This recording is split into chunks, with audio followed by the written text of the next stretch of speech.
This program contains language that is intended for mature or immature audiences.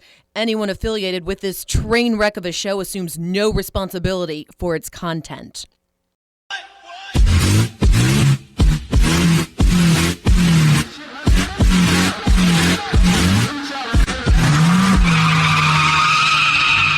Ladies and gentlemen, it's time to hide the kids and pop the top on a cold one. Coming to you from the extravagant studio at SAA Productions in Charleston, West Virginia, please welcome the inebriated cast of Section 304.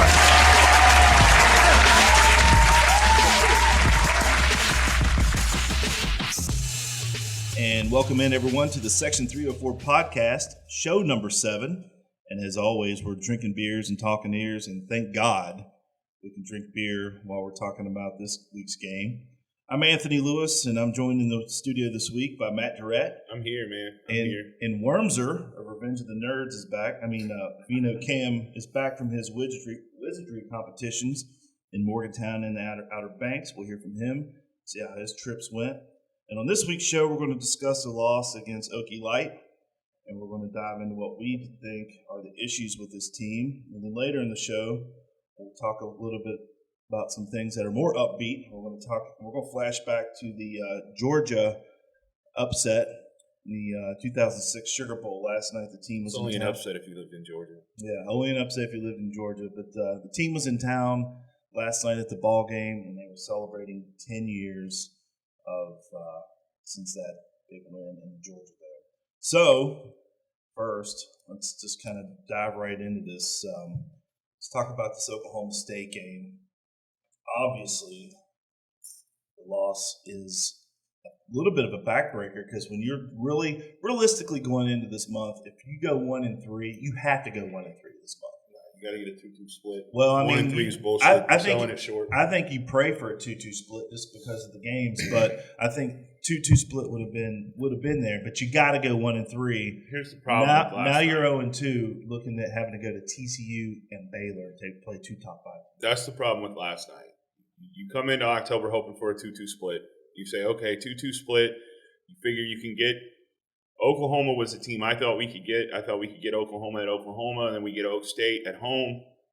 Then you got to go to Baylor. Baylor can't stop anybody, but Baylor scores a lot of points. And then you go to Baylor, the last time we were there, we all remember, I think C-Strunk was around 200 yards before half.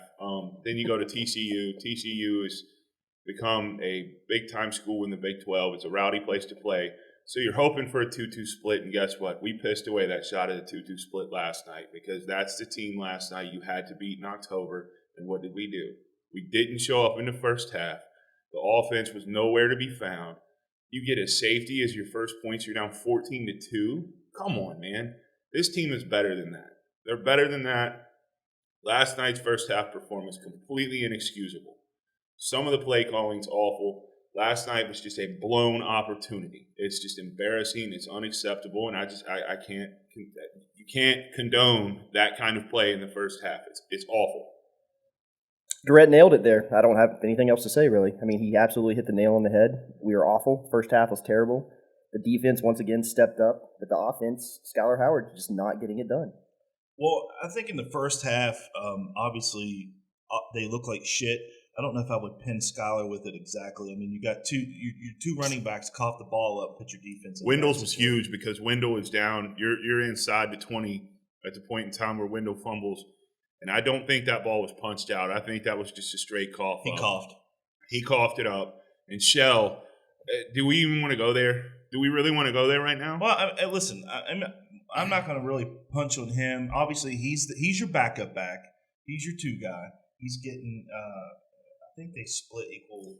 They had identical carries, and guess what Mr. Shell had? They both had 19. Yeah, they both had 19. And you want to give me Shell's number on yards there? Yeah, 58 yards rushing.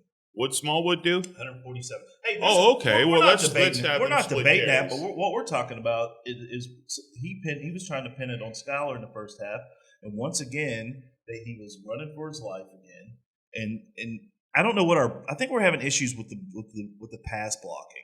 And it seems like can't see over the fucking line. Well, when they roll him out, it just seems like they're just chasing him. he can't roll out. He's not a pocket passer, and when he does roll out, he's running for his life. You know how you solve an issue like that? You run short intermediate routes. You run crossing routes. You run comebacks. You run quick swings. He can't hit those. He can't hit them. You run the hot pass that we used to run to Tavon Austin. Javon Durant has the they speed ran of something Tavon. like that last night. They were trying to get the ball to Crest. We're not running the jet sweep anymore. We've abandoned the intermediate passing game. Because he can't hit He those can't passes. hit it, Matt. Okay, then move on from him. It's unacceptable to be a starting quarterback in Division I football. The guys and not on be the able to hit bench the are worse intermediate. than he is. Yeah, what do you do?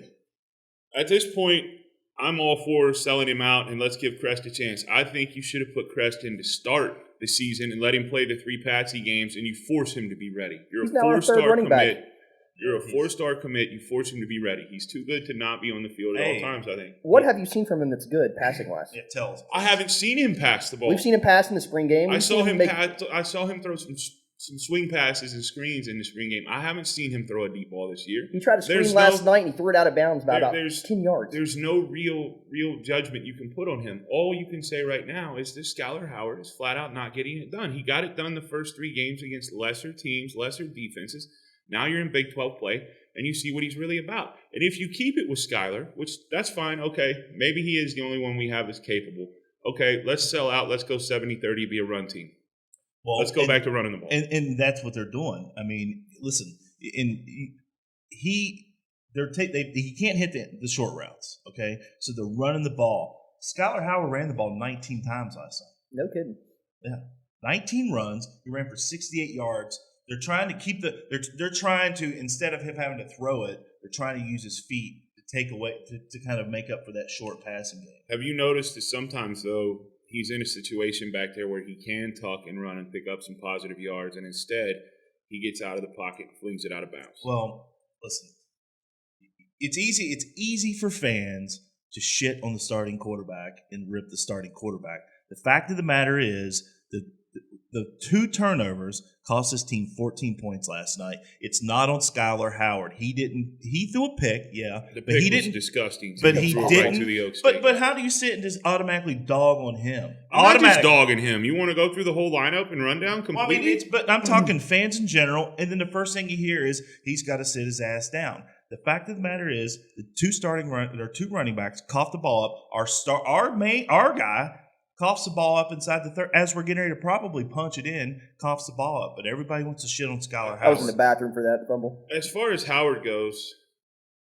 he made me eat shit the first 3 games, and I accepted that. I've never been sold on the kid. You guys know this. You've been around me long enough to watch him play and come through. Last year, I did not like him. I did not like him after the spring game. I'm not going to sit and pound on him. You have to go with what you have. Your guy Agreed. is and not here's the ready. problem. At the end of the day, here's the real problem. 5 years in, and we're having quarterback issues from a coach who's supposed to be a quarterback guru. And we'll get into that here in a little bit. But listen, you just obviously Crest is not ready. So you got to get past that. They've changed the game. They're using his feet. They're working with what they have. We know, and the coaches know, that he's not a great passer, obviously, or he would be running timing routes and things like that, and it's not there. He can't even throw the deep ball anymore. Well, he checks down to that deep ball. Remember, Trickett used to do that at Baylor. Remember that game when the whole offense would just chuck the ball down the field and hope Kevin White made a play? And that worked. That worked the first 3 games this year. It does where he hit the deep ball. But now you're in Big 12 play. Better defenses, more speed, more power. Teams are better. You can't do that. And we don't have a receiver the size of Kevin White to high point it and go get it. And Howard's deep ball is hanging up there way too long. It gives players a chance to catch up to it, even if you beat a defender. You saw it last night with Gibson. Had the guy beat by 2 or 3 steps. He hangs one up. The defender gets a chance to get in there. Hey, listen. Well, I don't think there's much of a debate. I don't think that he's That was me that just texted you, so I apologize for that. I don't think that he's a great passer. And I think they're just trying to work with what they got. But once again, I'll go back to it. Here we are spending our time arguing about a quarterback that we all agree is not – There's not really an argument about it, though. I'm not arguing but we're about sitting it. here, we're talking about him, and we're talking – but hey, the offense coughs up 2 fumbles, 14 points. But the fact of the matter is this. in the first half, why is this team not coming out prepared? They come out sluggish. It's a great question. They looked shell-shocked yesterday. It's almost like they didn't see the 63,000 people there in the stadium all striped up, rocking, ready to roll, and all jacked up for the game. I don't know, man. I mean, it's mind-boggling to me. And the only positive I take from last night is the fact that's a top 20 team. You play a non-existent first half, but you are somehow still in position at the end of the game to get the score by Howard and push this thing into overtime. That's the only positive I can take from this, and I don't even know that should be looked at. I mean, you shouldn't be in that position. If you can play that bad and you take it to overtime, this is a team we should have put away early, and we should have been done with this game by the third quarter. They just didn't come to play in the first half. It cost them. Well, let's look at real quick. Let's look at the rushing numbers. Once again, I thought we ran the ball well last night. Smallwood had 19 carries for 147 yards, one touch, broke one for 29 yards, which was nice, nice little rush. Shell, I mean, he looks like he's running hard. He's running hard, but it's funny. It's almost like they give him the ball when there's 9 in the box, and they make him go right between the guard and the tackle. It's easy to say it looks like shit because it's not easy to run between a guard and a tackle. But it's like they give him the hard yards, and I don't know. I don't buy that at all because apparently Smallwood and Shell decide who's playing when. Did you happen to see that quote that I just sent you? No, I didn't see that. Dana kind of got into that after the game when they were asked why Russell was out there in halftime or in the overtime. And he said something along the lines of those guys kind of pick who goes when because they know which one's fresher. And right now, they're both kind of on the same level, which that's mind-boggling to me that he thinks they're on the same level. But I've never heard of that being that way in a college system where your running backs, your running backs get to choose when they play. And if you go back to the first couple of games, you'll remember Shell had a quote saying that I gave Wendell that touchdown. That was my series, but I already had a touchdown. I wanted Wendell to get one too. And apparently in the overtime last night, Shell decided to put himself in for overtime instead of the back that's averaging 7 yards a carry in the game. It makes, if that's the way things are being run, man, we might have a loose ship up there. I think that's got to be tightened up, and you cannot let players make a decision of when they're going in. Absolutely. Well, Absolutely. Let's take it. What we'll do is let's listen to Holgerson real quick, and he kind of comes out and admits that they weren't ready in the first half. And listen to the last quote. The last quote is a little mind-boggling to me, and I'll get into that after we listen to Dana. Second straight week, didn't start very good. Got ourselves in a big hole. Really commend our players for coming in at halftime, and we challenged them obviously, and came out in the second half, and we played a lot better. Got it to the point to where we could, we could win. And at the end of the day, just not good enough. You got to play 4 quarters if you want to win the Big 12, and right now we're not capable of doing that. So, questions. Dana, what was the difference offensively first half to second half? Did they block better? Skylar settled down? What was it? Yeah, I don't know. They were pretty wide-eyed early for whatever reason. We weren't blocking. I mean, that's the bottom line. He was getting pressured in the pass game again. He was, when we ran the ball, ran the same plays. We didn't get a whole lot going. So. It didn't start very good. It's on me. I gotta get them ready to go. Is it getting tougher to run the football because your opponents are stacking the box week after week now? Yeah, that's when you got to throw successfully, which we're somewhat struggling with that completion percentage-wise. Inexperienced receivers, guys got to improve in the pass game. We talked about the protection aspect of it. I thought it improved throughout the course of the game. You still got to get receivers to run routes, make plays. You got to get a quarterback to stay settled, throw accurate balls. I mean, there's a lot that goes into it. Dana, what did you think of the defensive effort? I thought it was good. I thought it was good. We created some turnovers. Put them in a couple of bad spots early in the game, first half.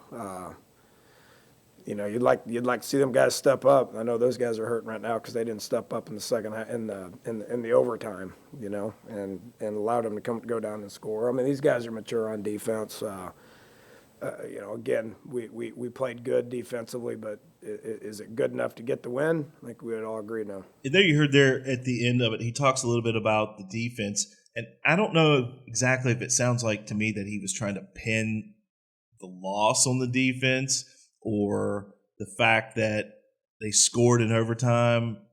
It was just kind of like we let them score. The defense let them score in overtime type of thing. But your job is to score, match what they do. You had them third. You stopped them on third down, and you gave up a short yards fourth down touchdown. That's not on the defense. I thought the defense played well last night. The defense looked good. Well, I mean, the defense looked the defense looked okay. I'm not going to say the defense looked great. I'm not going to say they look good. I thought they looked great. Listen, nobody from Oklahoma State got off last night. My question is, when did Daryl Worley become a punching bag for opposing teams? They're going at the kid now they're treating him like he's a freshman corner, and he's kind of getting beat a lot. What the hell's happened to Daryl Worley? Well, I mean, like I said, they didn't really get off last night. They had 228 yards receiving last night, which is not a big number in this conference, and they only ran for 134 yards. The game, let me put it to you like this. First half of that game, I'm sitting down there on the field, and I'm thinking, why the hell did I even come to this shit? This is the most boring game I've ever seen. I could be sitting at home right now watching Phil Mickelson and Ricky Fowler and the fellas go off in the President's Cup. I could be watching golf in my recliner, enjoying more of this. People say golf's like watching paint dry. The first half of that game last night was atrocious. It's one of the most boring games I've ever sat through. Well, that just shows you where we're at as far as expecting offense, because it was 17-2 at halftime. The defense played great. What team puts up 2 points and a half? Well, we just talked about it. We had shitty field position the entire first well, half. Let's killer. Listen, before we dive into talking about Dana, I want to talk about these special teams. Our special teams, they're very special. Are special, like very special. And listen to me, Joe DeForest. At first, beginning of the season, they didn't do anything to fuck anything up, but the last two games, they have literally fucked this team. Our field position. Last night, 2 times, a field position, and what do? Block in the back. Backs you up. Instead of being on the 38, I think it would have been the 38 to 28, we started on the 12-yard line. So then, what do we fucking do? We kick it off to them, do some stupid shit. Number 17 can't shut his damn mouth. Instead of giving it to him on the 20, they get it on the 40. That was the one I was thinking of right after half. Yep. Listen, I'm not one to sit and we're going to talk about the head man, but I'm not one to ever sit and talk about a coach has to go. If they fucking rent a truck, I will load it and get that son of a bitch out of town. Joe DeForest is worthless. And that special team, whatever position he's coached at WVU, has looked like dog shit. It's been terrible. That guy has got to go. The one part of the special teams that looked somewhat better last night was it looks like they got the guys putting their heels on the 20 and they say, don't go backwards if the punt's over your head. We didn't have anybody really fielding the punts. I didn't, not that I saw back at like 10 and in. That's basic. It is basic, dude. Baby steps, fellas. Baby steps, fellas. This special teams is not good. You know it. You got to take baby steps. Get your victories with that special teams where you can. That was what got us against Oklahoma. So he improved that. It's the same shit. Our awful field position. Well, yeah, but I mean, Joey D probably only has the capacity to work on one or two, maybe one thing a week. So he got the heels on the 20 thing worked out this week. So maybe next week when we go to Baylor, maybe he can tell these guys to stop with the yap. Yeah, exactly. You can't expect too much. A man who wears a hat that says relax probably doesn't have too much mental capacity up there. Well, let's you sit. We were on the field last night, and you hear a lot of shit from the stands. And I don't really condone booing players, and I don't condone cussing players, but lots of chatter coming out of the field, out of the stands yesterday. Venom, spitting venom. How bad was at it when Dana Skyler's helmet came off and the fans cheered because he had to go to the sideline? I'm out on that. Listen, man. I didn't cheer. And just let me make this quick statement. If you are listening and you cuss a kid or you just go against one of these kids that has selected West Virginia University as his school of choice, if you do it in front of me, I will kick you so hard in the nuts. And then I will kick you in the head. Wow. Because I don't think cussing kids, ripping kids, no, it pisses me off because this is not the Pittsburgh Steelers. They're not getting a paycheck. We can sit here and dissect. That's what we're here to do. We're here to dissect straight physical games. violence. Yeah, The headshot. Scary. But kick. if you cuss one of these players and I hear it, I will punch you. I think most of that comes in the heat of the moment. There's a lot of beer sales going on up there. I think people are I think it's like this, man. People are tired of you come into this season with these high hopes. You roll the first 3 games. You get into Big 12 play. You're feeling good about it. You think this team has a chance to be special, which honestly, they've been in position to win those last 2 games. You get a couple of bounces this way, a couple bounces that way. We could be sitting at 5-0. But I think what it is, man, people come up there, they spend their hard-earned money, and they feel like they're not getting the product that they need. Now, should you take that out on the kids? No. Well, no, you shouldn't. It goes at the head coach, and let's dive into that. Dana Holgorsen. Let's let Magic the Gathering go first. Well, let me make this statement. This guy. Dana Holgorsen is squarely on the hot seat. Let's just start with that statement. On the hot seat. And we can just start with that. I'm tired of the mediocrity of our program. It sucks. We have been mediocre for the last 5 years. There's no excuses for it. WVU is a top 25 program in my opinion. We're paying the guy $3 million plus a year. He's one of the top 25 highest paid coaches in college football, but we're not getting the top 25 product on the field. It's not even close. I'm a Holgorsen guy. There's no mistaking that. I'm all about this dude. I think he's a great coach. I think we're getting a lot of recruits. However, like I said earlier, year 5, you still don't have a quarterback. That's your specialty. That's what you're supposed to do. There's something going on, and there's something that's not coming together here. And nobody knows what it is because we're not behind the doors with him to see, Ford Childress, who could have called that he would come here and have the problems he had, his personal problems that led to him being gone. Millard doesn't fit the offense. You get Trickett in. Trickett's kind of a patchwork, and you're thinking, okay, you get Trickett in there, then you get Willie from Baltimore. Willie's, big time.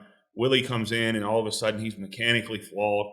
It seems like every time you get excited about someone coming in to play quarterback, they fall flat on their face. And here we are, year 5, and it's inexcusable to not have a quarterback in year 5. But I think you have to look at the whole body of work and the recruits he's got coming in and what he's doing in other places. But the problem is that your field general is still not there, and a team cannot run without a capable quarterback. And a buddy of mine, Clark, Clark, Lou, Clark pointed it out this morning. It shouldn't be this way because look at Notre Dame. Notre Dame just lost their quarterback, and what'd they do? Put another one in, and it runs like a well-oiled machine. And I hate using Notre Dame as an example. Let me give you a better example of that. Cincinnati, a program by all accounts is below WVU. Yes. Can plug in a quarterback that moves the ball.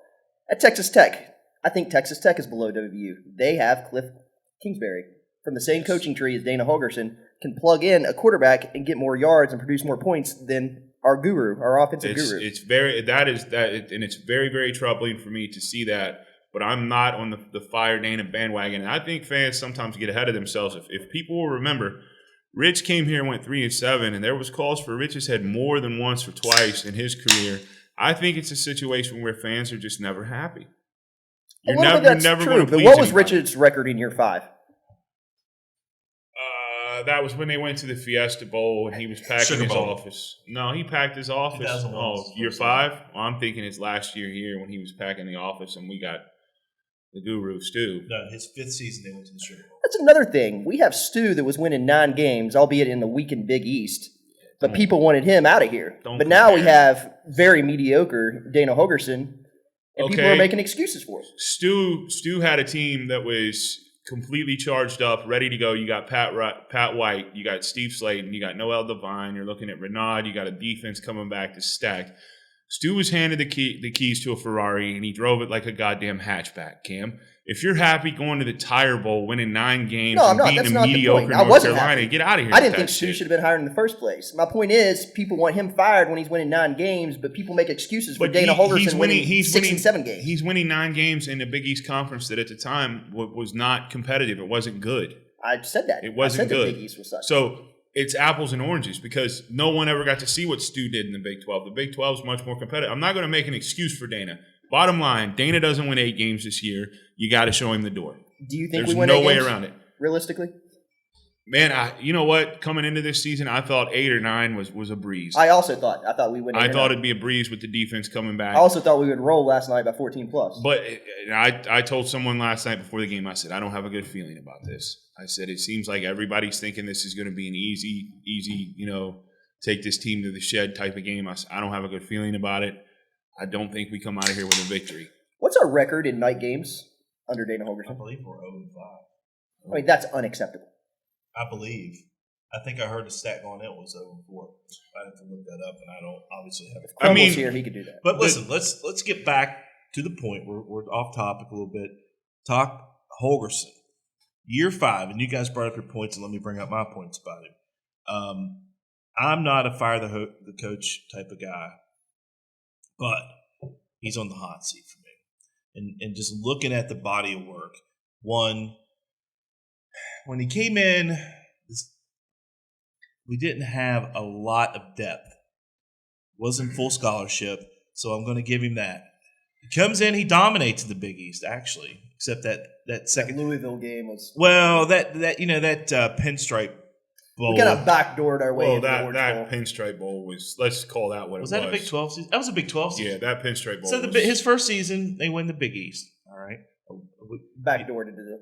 Orange Bowl. Well, But once you get to the Orange Bowl, you lay pipe and then you move on. But let him finish his. so he rolls. You get into the Big 12, better competition. You're not fully loaded.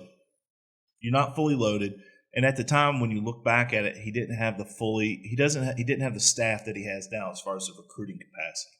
And he brand new head coach, going through, trying to figure out how to do it. A lot of shakeup in the staff.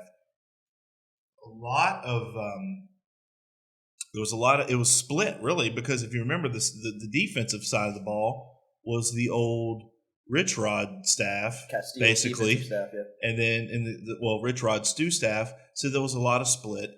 Then once again, you have to bring in basically a whole new staff. Shit, I heard back in those days with Castillo, I heard they didn't even speak. No, they literally could have been on two different sides of town. And that's idiotic to have that going on within your university and your coaching staff. Well, that's why they left. Yeah, and that's fine. But my question is, and I know Cam's going to get to this, how many times can you give him the excuse of, well, he came into this, he had to deal with this. At this point now, Listen, let me finish. It's not an excuse, but you got to look at the situation. So year 3, his defensive staff takes off on him. So now he's rebuilding another half staff. This is only the second complete season. Who did you put in charge of that defense, by the way? Well, Exactly. he has one of the greatest defensive minds sitting in an office making phone calls to high school coaches right now. That is Steve Dunlap's job on the staff at WVU. That guy coached one of the best defenses West Virginia's ever had, and how Steve Dunlap wasn't even in consideration to be hired to be a defensive coordinator or to work on this defense is mind-boggling to me. All right. So let me get back to what I'm saying. So now you're only talking about year 2 with a complete staff. Recruiting is up. But once again, the problem is with Dana, there's still too many errors. There's too many things and it basically falls on, I think, on his boy DeForest, and the fact that he hasn't been able to go out and recruit a quarterback. Is that his fault? Yes. But is it his fault? No. Supposed to have Willie Crest in there. The kid busts. Early, those quarterbacks he recruited early in his tenure there were not great quarterbacks. Let's just face it. He was just reaching. But he's got 2 guys now that are true freshmen. So I mean, you're kind of you're at a point now. It's like, shit. Do we can this guy and hit the reset button, or do we have to wait again? Let me throw in something wait. here. Do we have to wait? Okay, let me throw in something here. The reality of the situation is his contract's up in what? A 2 year? years. 2 years, yeah. No one lets their contract just run out. That doesn't happen. So you either extend the guy for recruiting and stuff like that, but then if you extend him, you're going to have to pay him a buyout if he keeps the mediocre play up. If he wins 6 and 7 games next year, you're stuck with the coach, and you're going to end up having to pay out of pocket millions of dollars to get rid of him. So you either have to cut him loose or extend him. There's no in between. Yeah, you can't just keep giving him more years. Is it too early right now, or would it be a waste? Because we were talking about this last night on the ride home. I've heard Sills has looked pretty good running practice squad and whatnot, and Sills was heavily recruited. Clemson, USC, Ole Miss. You don't joke. It's to the point you got to ride or just die. He's right. If they were better, they would be on the field playing. Yeah, these Skylar coaches Howard plays hard. These coaches aren't stupid. Everybody acts like they're stupid. Like they've got some fucking offensive. Like they've got Joe Montana sitting on the sideline and they're too stubborn to put him in. They're not stupid. I don't know that you need Joe Montana to be able to throw an intermediate route across the middle or a comeback. Obviously, none of them can do it. I would hope. Are you at practice? I would hope. I'm gonna treat you like a fan in the stands. I would Are you hope at that's practice? not the case, because if you've got 4 Are you at quarterbacks practice? sitting over there and none of them can hit an intermediate route or a comeback, Again, That's then exactly we're what in happened, and it's not. I'm going to ask. come down to the I want to head ask coach. you and the rest of the fans that sit in the stands and cuss and raise hell. Are you at practice all week? I was outraged last night. I feel bad for the people who are sitting around me. Are you That's at- the maddest I've been at a football game for a long time. You're not at practice. You're not seeing what is happening. If William Crest was so damn great, or any of these other kids, trust me, these guys on the offensive side of the ball are not stupid. They would be playing. That's all I have to say. So listen, You let can't him fire coach. him. I mean, what do you do? You got to do something. You either fire him we're really or you extend him. You can't fire him. Then what? You have to extend him, and then you're stuck paying a buyout 3 years from now when he's still winning 6 fucking games. I don't think we're going to pay. Still don't have a 3 years quarterback. from now. I think.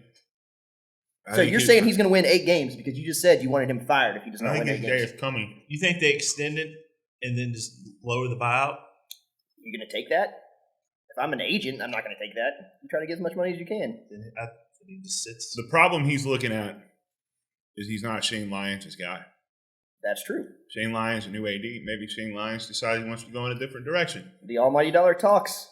It's put up or shut up time, man. Maybe he does go in a different direction. But what I'm saying is I don't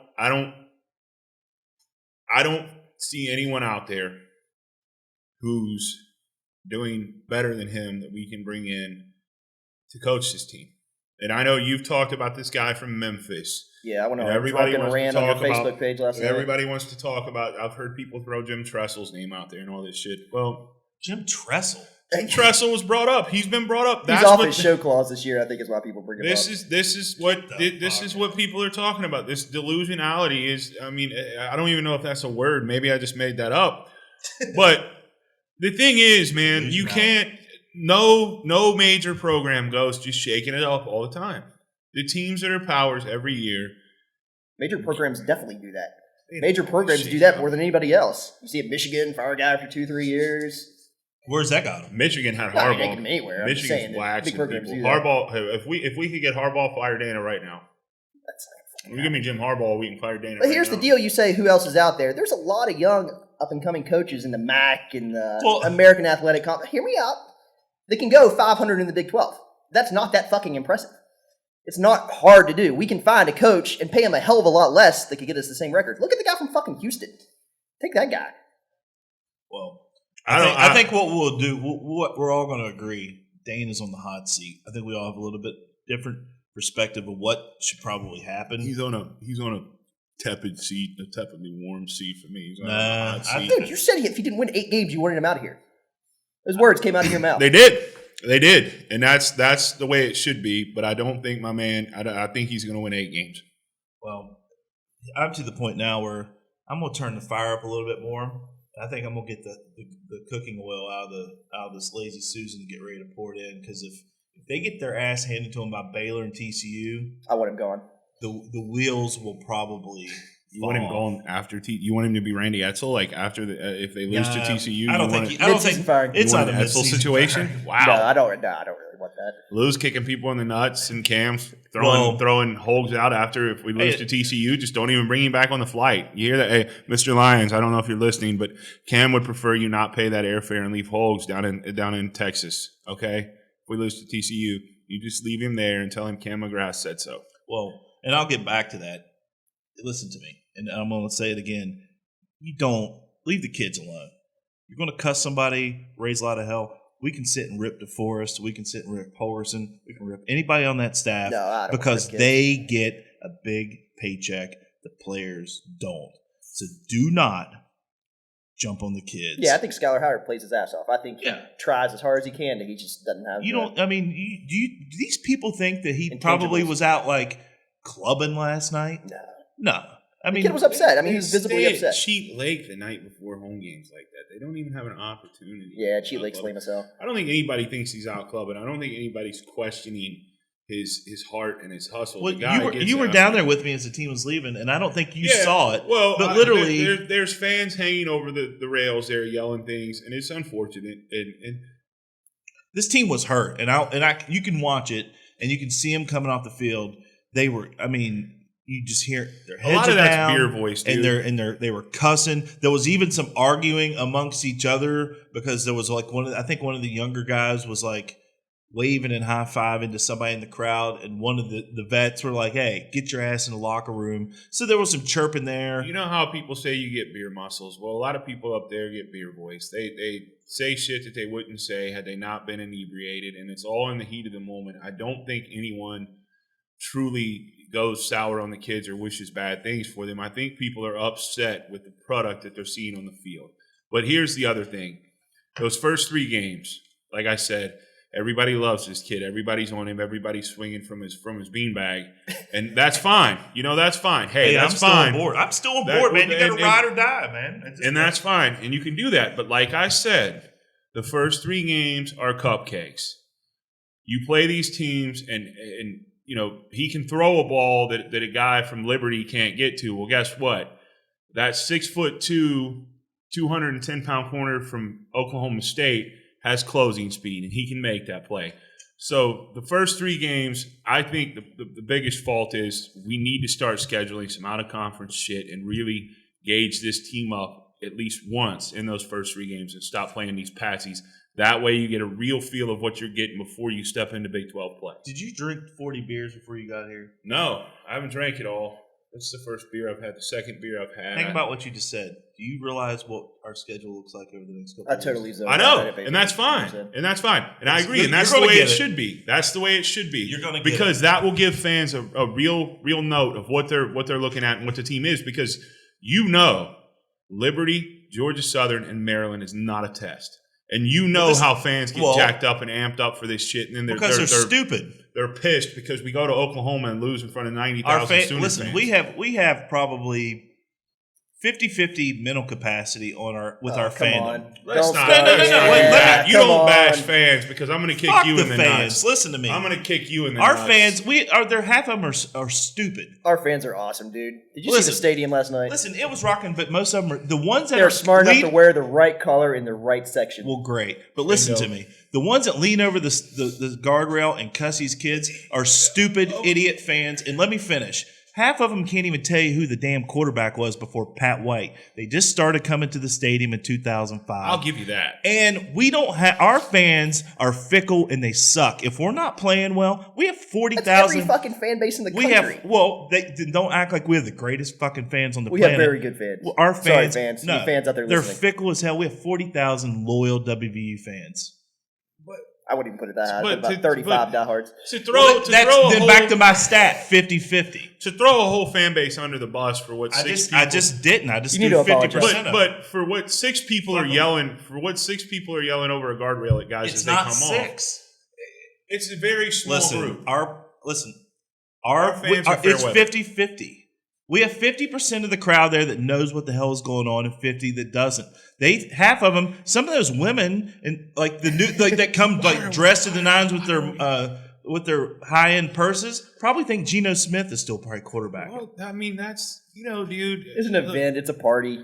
People go for the party. People come for the party. Doesn't give you a right to cuss the kids, and I'll leave it at that. What we're going to do is move on because we still have a better second half of the show to talk about. Man, just seriously, take that shit back about the fan base, though, dude. That's fuck it. no, you can't. But you can't say that because the place was rocking last night, and you can't punish a whole fan base for what a very small group.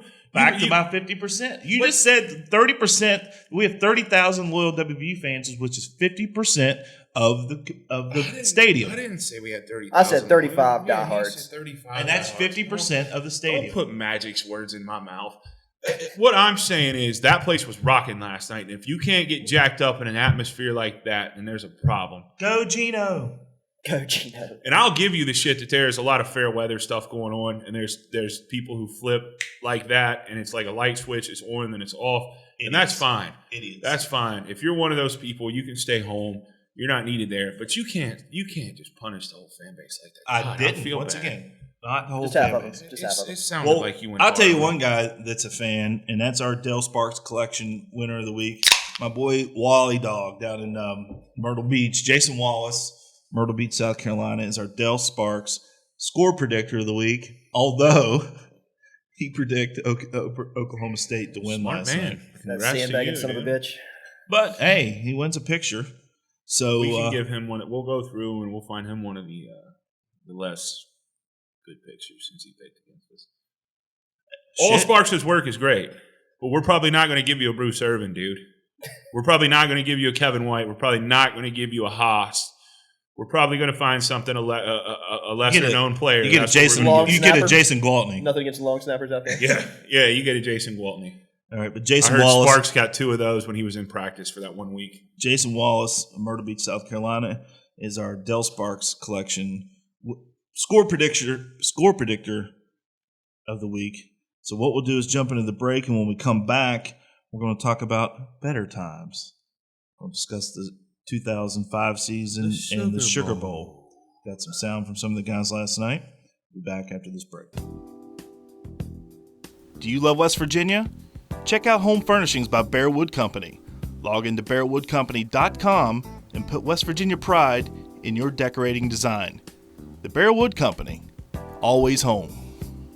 For the best in vintage advertising signs, World War II collectibles, collectible vinyl records, and coins, check out our friends at Red Fox Antiques and Collectibles in Scott Depot, right off I-64, exit 40. This isn't your grandma's antique shop. This is a mantique shop. For more information, check them out on Facebook or give them a call, 304-757-9589. The Dell Sparks Collection. Dell's documented WVU sports for over 30 years and features the greatest moments in Mountaineer history. Check out his magic moments from Major Harris, Pat White, Tavon Austin, and so many more. For all of your favorite Mountaineer moments printed and framed, visit dellsparks.com or give him a call, 304-296-6004. The Griffith Law Center, PLLC, a Charleston-based law firm servicing the entire state of West Virginia and parts of southern Kentucky, specializing in serious injuries, wrongful death, and wrongful termination. The Griffith Law Center. Now you have a friend that's a lawyer. Call today for a free consultation at 304-345-8999 or give them a visit on the web at protectingwv.com. For all of your web and graphic design, go with the best. Go with our friends at Loggerhead Designs. They're true graphic professionals. Anything from business cards to high-end websites, they can handle it all. The next time you need your ads to really pop, head over to loggerheaddesigns.com or call 910-541-0143.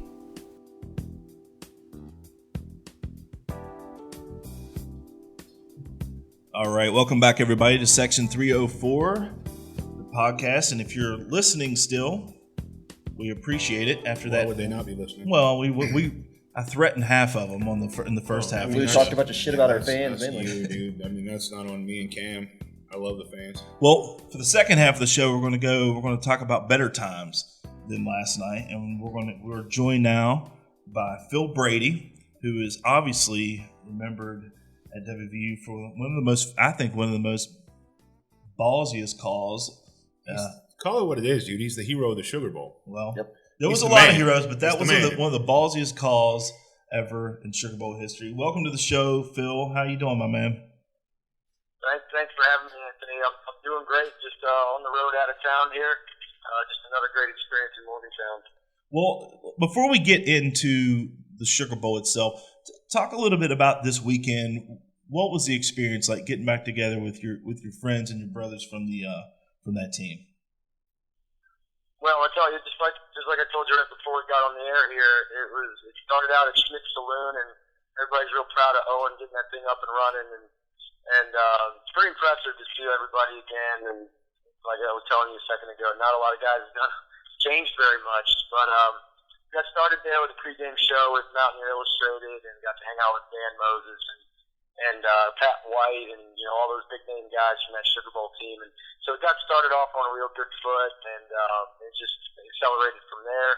I've stayed in good contact with George Dell, who's the head coach down at Wesleyan, and so we did a little hanging out before the game over at Kegler's, and then headed over to the varsity club tent, and that's what really kind of ramped up with all of the personalities from 10 years ago. So it was pretty exciting for me, and just good emotions coming back through. Everybody's got stories and tales from the road, stuff that we did, and it's fun to laugh and talk with those guys and just have a great time. Going into that game, obviously at that time, and even like today, the SEC was the big dog, so to speak. Nobody really gave West Virginia a shot outside of the state of West Virginia. What do you remember about going into that game and the underdog role you guys were playing going in? Well, I tell you what, one of the most memorable things is we were in Atlanta. Obviously, everybody remembers the relocation of the game, and with that came, convenience for a lot of Georgia fans. So instead of the Mountaineer fans, they showed up in force as the game got closer, but the Georgia fans were in town all week long. We would go out and we'd get barked at literally on the street. Getting barked at, the Bulldogs, woo-woo, stuff like that. It was just started to get pretty old, and, we really got the feeling that we were underdogs all week long. And, I mean, when we were behind closed doors, we were with each other. We were a pretty confident group, and, that came down from our coaching staff. I don't know if, I'm sure everybody remembers the staff that Coach Rod had put together. Those guys really gone on to do great things in their careers. And they were able to focus us and behind the scenes really instill that confidence that really carried us through that first half especially. And everybody saw that really, early on in the game where we weren't taking any crap from anybody. And, guys like Darius and Steve and Pat, Brandon Miles, and the offensive line, those guys were just, doing their thing like they were playing a Big East team. So they didn't care. They didn't care the bodies in that shirt. They knew it was an enemy shirt, and they started fighting. And I'm real proud of our teammates, as everyone is. Hey, Phil, this is Matt, man. Thanks for joining us today. I got a question for you. To be on a team with Pat and Steve and Owen and those guys, a lot of star power there. But, I mean, let's be honest, dude. You were the man in that game. You were the hero. How's that feel for you to know that you're the man in the Sugar Bowl? You clinched it. Well, yeah, I feel like I was the right place, right time kind of guy. I'm thankful for the loyalty that the coaching staff had in me to have me in there in the first place after a junior season that was largely forgettable. But so loyalty really is a strong feeling that I had from the coaching staff, and then just the confidence that it had in me athletically to put me in that position. I don't think a lot of punters around the country have the faith of their coaching staff the way I had, and it came from hard work, and I take credit for the work that I put in, but I know I don't take credit for that entire game. Goodness, a lot of people say you're the hero. I got a great big cheer during the game last night when the play got played on the jumbotron, and that, I mean, just almost brings me to tears, the emotions that everybody still has good feelings about that play. But I'm pretty humble in that it was just one play of many. Let's not forget a 52-yard run that Steve Slayton scored on twice. just toasting SEC speed. I say that in quotation marks, of course. SEC speed, but you know, I know I had a part to seal the game up, but you know, we had guys in the trenches all game long that we shouldn't forget about. Hey Phil, this is Cam here. I've heard different stories on this, but who was ultimately responsible for that play call? Was it Stu? Was it Rich Rod? How did that go down exactly? Oh well, I think Coach Rod was definitely the guy that pulled the trigger, but I think he was soliciting information from the coaching staff, the guys that were upstairs in the booth. I get word that it was Coach Hand. I was sort of busy at the time, but I think he was the one that said, "It's there. Go ahead and do it if you're going to make this decision, they're aligned so that it will work." And so I think Coach Hand was the one that gave Coach Rod the ultimate confidence to pull the trigger on it. But it was Coach Rod that called the availability for the play as we ran on the field. We got lined up, and then it was actually Coach Butch Jones who signaled it in. So those three guys were the ones, but you know, the head coach is the one with the ultimate say. Hey Phil, this is Matt again. Would it be a surprise to you? If I told you, I'm in the stands at the Sugar Bowl. We're in the upper deck, and my buddy Jeremy Cooper, we're sitting in a crowd, and a lot of fans around us, and he actually says, as you're trotting onto the field, he says, Brady's going to fake this punt, and we're going to win this fucking game. And everyone in the crowd around him looked at him and said, are you nuts? Shut the hell up and sit down. You're a moron. As you took off to the right, my man jumped up, both hands in air, and turned around and said, I told you, Phil fucking Brady. Does that surprise you to hear that there was actually someone in the stands who called that play like that?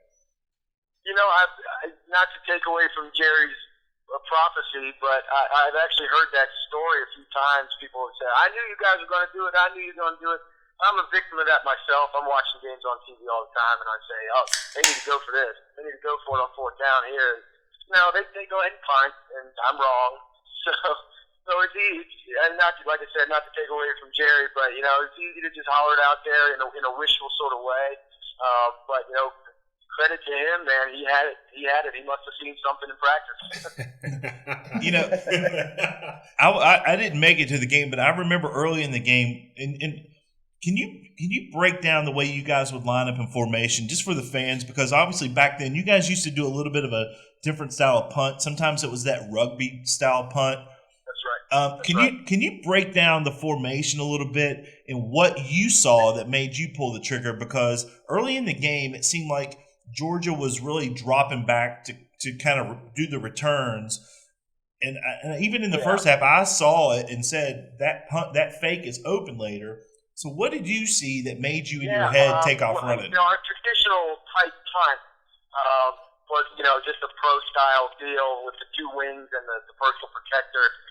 But then as, you know, I think that was sort of junior year formation more so. But then I didn't have a great average at junior year. It was 38 or 39 yards. And I think our coaching staff started to look for more creative ways to get more out of me. I improved as a punter, but also the scheme with the formation. We tightened up the snap split a little bit. Instead of snapping to 14, we were at 13 and a half. And so that gives you, you know, it's something that goes overlooked, but gives you an extra yard on your average if you're punting from a yard closer. But the split formation came out of, I think we studied tape from Bowling Green, I believe. I don't know who was the actual pioneer of that spread formation, rugby punt combination thing, but the word that Bowling Green had led their conference in definitely a number of years ago. And Phil, you know, there were, if I remember correctly, to your immediate left, there would have been two guys lined up on the left because you guys would kind of spread that line out a little bit. That's right. When you saw those guys take off running backwards, kind of just replay and talk about what goes through your head. I mean, obviously you have to think, oh shit, I've got to run this football. Yeah, well, guys, it was basically tunnel vision. Now, we had practiced it so much. It had been in for 8 or 9 weeks. Whenever we played Louisville and then the long layoff before the bowl game, we had been practicing it a lot. And in practice, it's a lot easier to see what's going on because it's slower, less at stake. And then, once you get on that big stage, I'm a punter. I'm used to catching the ball and getting rid of it as fast as I can. It's a little bit different when, your job is to hold on to the ball. And so when I had it and I started to take off, it was tunnel vision, man. I've given a few interviews in the past where I really give a lot of credit to Steve Slayton and Pat White. Any running back, really, when an announcer starts talking about the vision of these guys, it's true, man. Their vision is a key asset to how successful they can be. Because there were holes all over the field that I didn't see at all. I just had one-track mind. It was go straight, go fast, and get down. So that's really what it was. I honestly couldn't see him turn and run, so it's a credit to the punt team itself who ran off. Guys like Ridwan Malik and Morty Ivy and guys that were on that punt team that ran off 4 blocks for me, and so they deked the defense pretty well. And by the time they realized what was going on, I was far enough. Well, just to let you know, I don't know if you know the history in big time plays and especially special teams plays, but you and Bill McKenzie have the 2 biggest special team plays ever at WVU. He kicked he kicked a game winner against Pittsburgh in '75, and your fake punt against Georgia go probably top 2 ever at WVU, and probably in the top 10 ever as far as biggest plays ever. So just want to thank you for coming. There again is the right place, right time thing for me, man. Those guys are legends. Bill, and then obviously Major Harris's run, and then any of the, I don't want to put myself in Major's category, of course, but anything that's in that top 10, if you guys say me, then I'm certainly flattered and happy to have been there. Well, thanks for coming on, man, and I appreciate it. And thanks for sharing the stories with us. And you have a safe trip back to Virginia, my man. My pleasure. Thanks, and sorry for the little technical difficulty there. That's all right, my friend. No worries. Thank you, man. Ladies and gentlemen, that was Phil Brady. Phil Brady there. All right, you too, my friend. Phil Brady there joining us here on Section 304 talking about the fake punt. And obviously those guys were in town this weekend, and we saw a lot of them down the field. Darius Renaud was in town. Pat looks pretty much identical to what he did when he played. And I'm going to let you know Vaughn Rivers hasn't changed at all. Vaughn was there. I mean, Vaughn's down there. Vaughn looks like he hasn't changed at all. He's still dressing like a college kid as well as he was full sweatsuit, matching kicks, and he was pretty easy to pick out.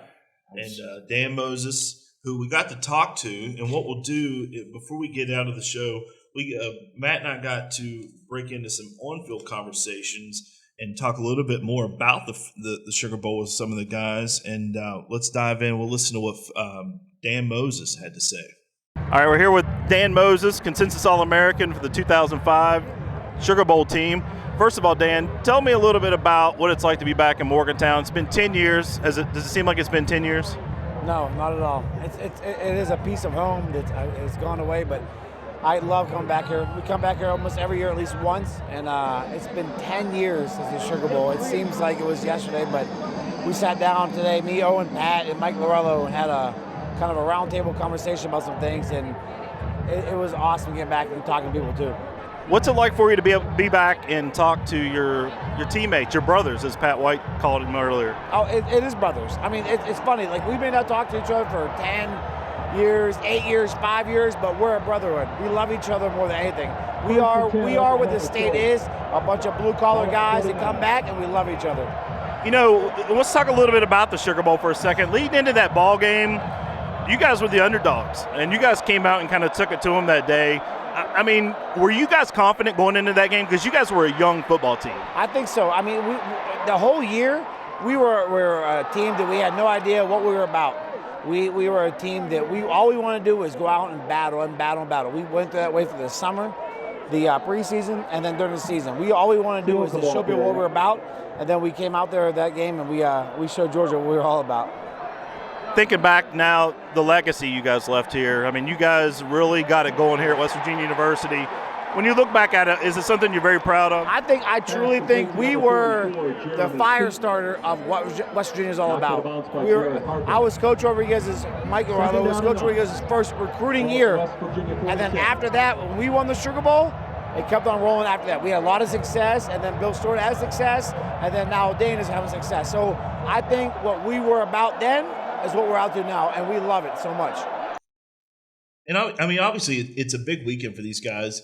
10 years, they haven't been around Morgantown all that much. Stadium was loud when they came out, wasn't it? Oh, yeah. That place loves that team. Those guys, man, that's a special team. Any way you slice that up, that's a team that they hold a special place in any Mountaineer fans' world. To go down there and beat that Georgia team, setting where it's the Sugar Bowl, but hey, you're playing right in Georgia's backyard. That's huge, and that's one of the greatest games I've ever attended, because the whole way in, everybody's talking about Greg Blue, and then we're sitting there in the stands. These people got these thunder sticks beating them in our ears. Remember that big tight end? Awful. That tight end they had, that Pope, I believe was his name. Yeah. He was a big dude, and what was their quarterback's name? DJ Shockley. Shockley. Everybody's hollering about Greg Blue and Shockley, and they're beating these thunder sticks in our ear. And I think my man Slayton took one to the house, and we're up 21-0. And I actually turned around and I said, "You're not going to need these anymore. Let me get these."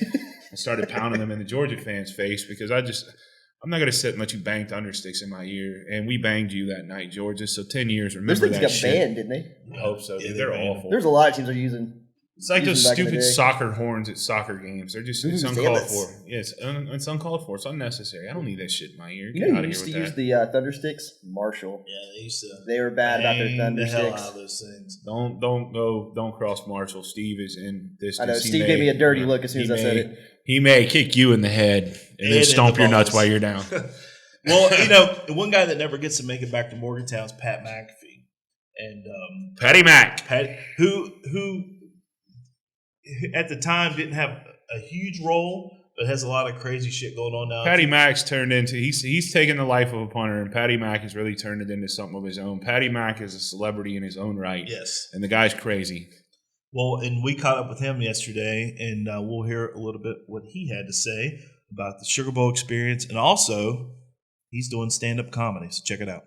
All right, we're here with Pat McAfee, former punter, kicker, and now kicker for the Indianapolis Colts, and also comedian.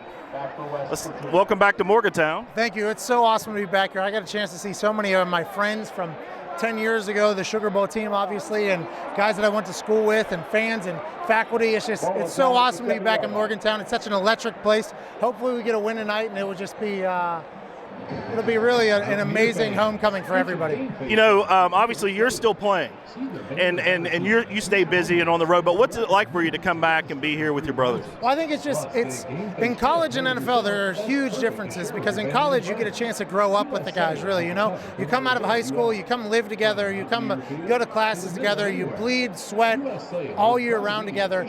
So it's more of a brotherhood than in the NFL. Now, I love my brothers in the NFL, but the college connection is something that's very special that people don't really understand. And some of these guys I haven't seen in 7 years, 10 years.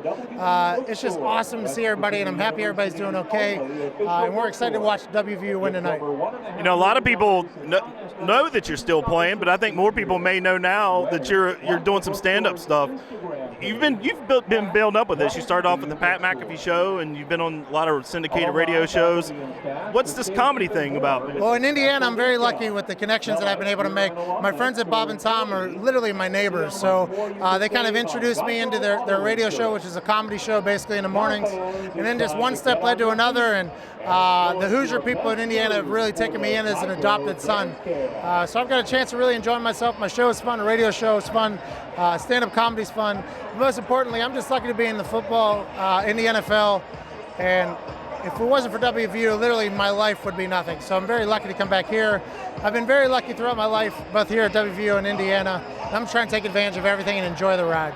You've got a new project out. Tell everybody what you've got, what you've uncaged. Yeah, so Pat McAfee Uncaged was my first stand-up special. Literally my first time on a stage. We decided to film it, and it went pretty well. My mom said it didn't suck, which is great news. So we're selling it now at PatMcAfeeUncaged.com, and it's gotten great reviews, and we've sold a lot more than I had ever thought we would. But it's a lot of fun to kind of get up there and tell some stories, talk about WVU a little bit, talk about my life a little bit, and it's just been a fun run, man. I'm just trying to enjoy life as much as possible. Any plans of maybe taking it out on the road? Maybe, we'll see. I think Indiana's my main fan following right now, but if I ever get big enough, I would love to travel the road, and most importantly get back to Morgantown and see some people back here, because I've only been here for 6 hours, and the amount of people I've seen, it's like it's like seeing an uncle again. Just for instance, a very tall man named Wes Lyons right there. It's great seeing everybody, and I need to get back more often. Other than the ball game, I'd have to say, well, the results of the ball game, I have to say it was a beautiful day. Perfect setup. I mean, Great weather. It's not like you were playing LSU and you were a huge underdog. You were the favorite last night.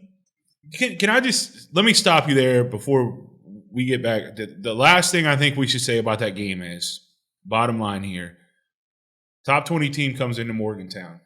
You are irrelevant and a ghost in the first half. Somehow you get back in it. You force it into overtime. Take some positive from it. The overtime situation was bad. There was some questionable play calling, and that is what it is. But I think if you always have to try to find a positive and a negative, and you don't want to just run your week with nothing but negatives. Take the fact that you were irrelevant in the first half, the offense was a ghost, and they somehow battled back and stayed in the game.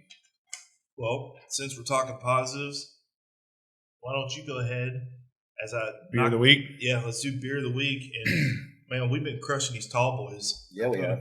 Thanks again, Todd. Yeah, we've got been drinking some I've got a couple. I've had like 3 or 4 Yanglings here. This beer of the week goes to Mr. Smallwood. Been carrying the lumber. I mean, you can't give it to anybody else. Been toting the package the whole year.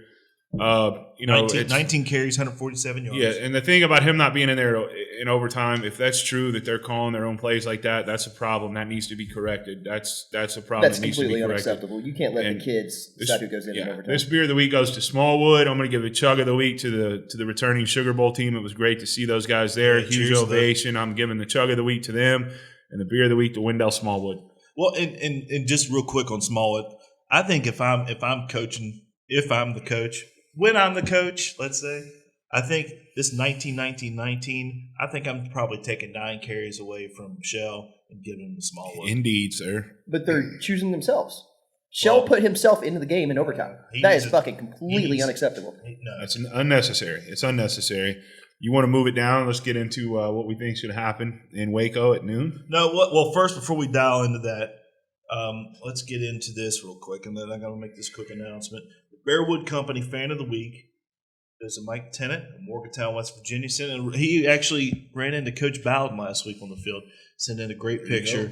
So we'll be posting that on Facebook. And speaking of Facebook, make sure you swing by, hit like on the Facebook page, hit follow us on Twitter, all that fun stuff. But I think today what I'm going to do is I'm gonna pop up some video. I've got some good video of the Sugar Bowl team coming out on the field. Yeah. A lot of the hugs, and we got a couple interviews. So I'll pop that stuff up later this afternoon. So make sure you swing by the Facebook page and watch some of that. We always got something going on over on that Facebook page. Yeah, well, we're expanding it a little bit. This week we did 5 questions with Timmy Agee, who played there. Yeah, that was good. I like that. 80 to 85. We're going to start Jason Strange. Yeah, Tim was listen, those dudes in the early 80s, those guys that came in with Nealon's first class, there's a whole group of those guys. Tim Agee, Newberry, Chris Pecan, all those guys. That was a wild bunch, man. And those dudes partied. And Timmy Agee, when he comes back to town, man, he's a hoot. And those guys from that early 80s run, man, they're a bunch of real characters. So but we're going to do that on the Facebook page. We're just going to send these guys 5 questions. Make sure you swing by and check that out. We also, Brett, tell them about the uniform deal we got going on there. We got a buddy of mine, Dylan Gilbert. He's a huge fashion guy. He used to be a manager on the football team. He's all about not like Michael Kors purses. No, he's all about Nike shoes, Nike gloves, Nike accessories, the uniform game. That's his game, and he puts a little weekly post up there to alert you to what uniform they're wearing, the history of that uniform, where it came from, and he'll rank them with his score. And my man's pretty knowledgeable about that, and we're happy to have him on board here, kicking in some stuff on the page. And we'd like to thank Dylan for doing that. And just keep looking. He usually gets them to us on Thursday, so look, and he'll give you an insight on what the team's going to rock on Saturday if you're into that uniform game. All right, so let's get into Waco. Well, let's talk about this first.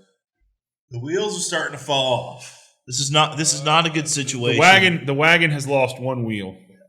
I'll say we blew a tire last night. We're not 4 wheels down yet. We blew a tire last night. Well, I think we blew a tire in Oklahoma, and somebody kicked the windshield out Oh, man. So Maybe that was you. You kicked at a fucking fan's head and missed and got the windshield, huh? well, I'm not sure. Maybe you're kicking it nuts and you missed and got the side windows and a rear view mirror too. So let's talk about Waco. What do you guys think? I don't like it.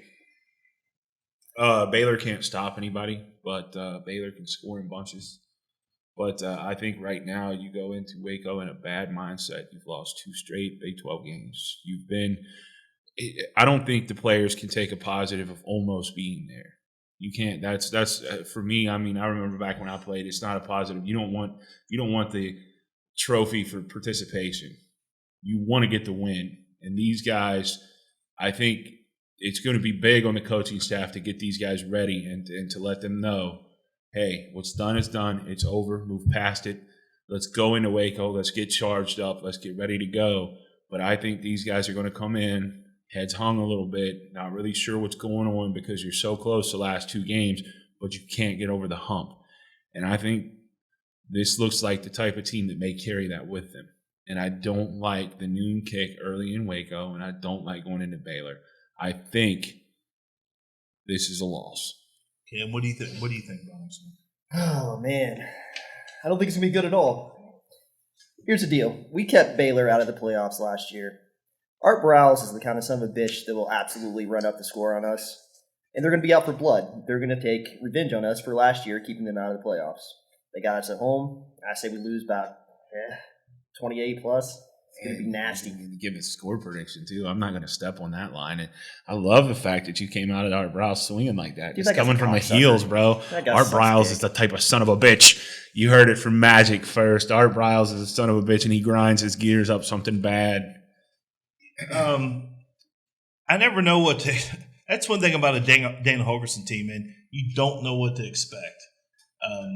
You think they're down and out, and then they turn around and knock off Oklahoma State 2 years ago. You think they're down and out, and they come in and beat up on Baylor last year. You don't. I don't know. I mean, on the road, I don't like us next week at all. He gets one win that he probably shouldn't get a year. I think the difference this year is, though, I don't think Skylar Howard's capable of giving us a win. I don't think that's a possibility. I think at this point right now, as a team, you have to go in there, you have to sell out completely, and you have to give the ball to Smallwood. And you have to say, look, brother, we're going to let you tote the mail, and you bring this shit back to Morgantown. It's on you. You're running hard. You're playing well. What does Shell have to say about that? Well, Shell's going to have to take a back seat. Jawan's going to have to get in there and say, look, I don't know if it's Jawan's call to let them interchange themselves. I don't know if it's on Dana. You got to figure that out. You cannot have a guy running 19 times for 148. You can't do it. I think this weekend's a loss. I don't like it. I'm not comfortable with it. We just got to hope and pray that we get one at TCU the following week. Well, like I said, I don't know about this weekend. You never know what to expect with a Holgorsen team. I don't like us next week at all, actually. So I don't know. I don't even know what to predict as far as a score, but don't give a score. Don't give a score. Just, I mean, Cam wants to step on and toe that line. That's fine. I'm not going to say it's a blowout. I'm not going to say it's close. I'm just going to say I don't like it. I don't like it either. The one thing I do like is the fact that we've had a few beers here, and we're going to break out of here and go watch some NFL football. So once again, thank you guys for downloading the show. Make sure you swing by the Facebook page. Check out some of the extra little features that we've been trying to add week by week. Do not forget, send in your photos, and you can be the Bearwood Company Fan of the Week. Send them in to section304wv@gmail.com, and we will pick a Bearwood Company. And we'll send you a koozie, but you're entered to win a beautiful piece from the Bearwood Company. Before we leave, let me point this out. Be sure to check that Facebook page because Cam bought his prizes from the D&D tournaments. We're going to have a picture of his winnings up. So I know you guys want to see what he won. It's huge. Check it out. Thanks for listening. Listen again next week, and let's go G-Men tonight. All right. Heading to the cellar, $2 16-ounces. We'll see. Are you going down there? Yeah, I think I am. Get some wings with you. Let's go to the cellar. All right. Heading to the cellar, boys. Hopefully the Mountaineers pull them out next week. Let's go Mountaineers.